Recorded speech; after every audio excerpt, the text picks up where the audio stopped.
Hi, welcome. That's me, that's my name on the back. You do the same, please. Here we're going to do a little bit of painting a gradient. In other words, a backdrop for something like that. Or something like that. We're going to do the background. Your background could be white and purples. Today my background is going to be, let's see what I got. That was yesterday. Today I'm going to go with these. So first thing is nice wet brush. Where's my water? There's, you see it. Bit of water going in for the white, and please do a thick strip down the middle, probably about 5 centimeters wide. Our arms tend to bend things, so it might bend on you, or try and keep it kind of straight, like a flat stripe. Now that's going to dry fairly quickly because that's what acrylics do. So I'm going to put that brush down for a second, grab my next brush we're going in straight in on the yellow. I'm going to come really close to it, not quite touch it yet. Well, I might overlap a little bit. Have a thin strip of yellow and a thin strip of yellow. I mentioned acrylics dry fairly quickly, so get to this point fairly quickly. Water. Now, boom. I'm going to take my yellow brush and cover that edge where it meets the white, and right away with the water you start to get a lovely blending happening. That's almost good enough. I'm going to get more water, come over here.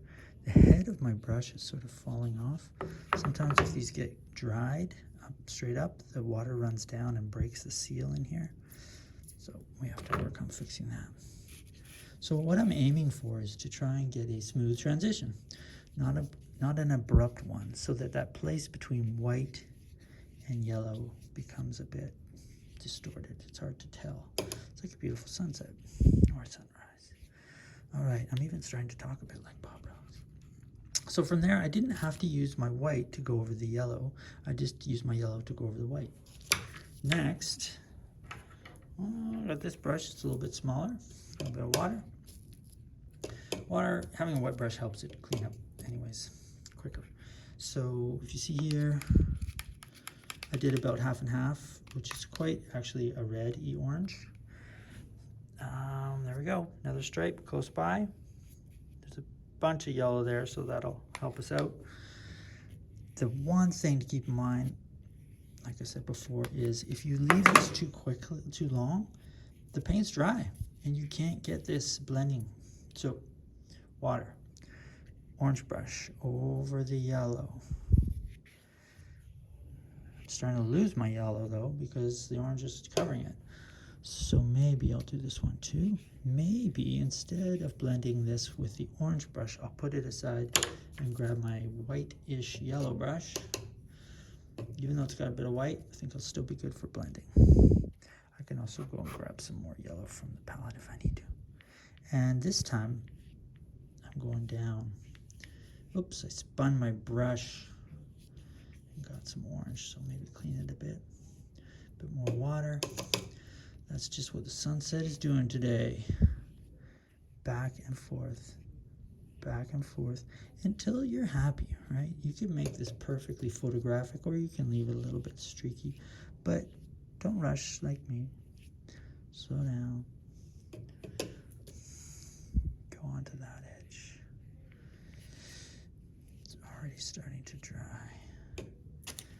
Work smoothly.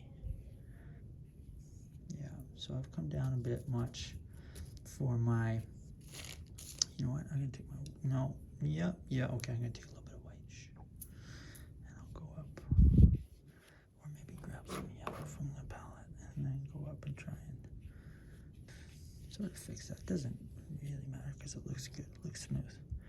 Okay, now in terms of the paper, I could go wider, but I don't want to clean my desk, so I'll trim that off later. Of course I can wipe my desk. I can go right to the edge of the paper, but when you trim it, it looks great too. So I'm suggesting you do something like that kind of edge. Finally, well, I'll take my orangish brush because it's so close to the pure red, And I'll go in with pure red for the bottom. More pure red for the bottom. All my strokes are left, right, left, right. You could do this probably doing swirls.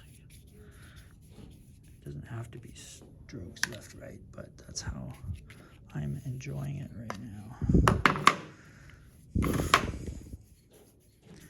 Oh, that's such a rich red. This red, like a lot of the blues, will go almost pure, well, fairly dark. Let's say not black. I'll take it right up to the edge, but still leave a bit of a border. I guess that's not right up to the edge. Just leaving a border. Okay, water. Water, water, water, water. Where it meets the orange. Pretty, more water.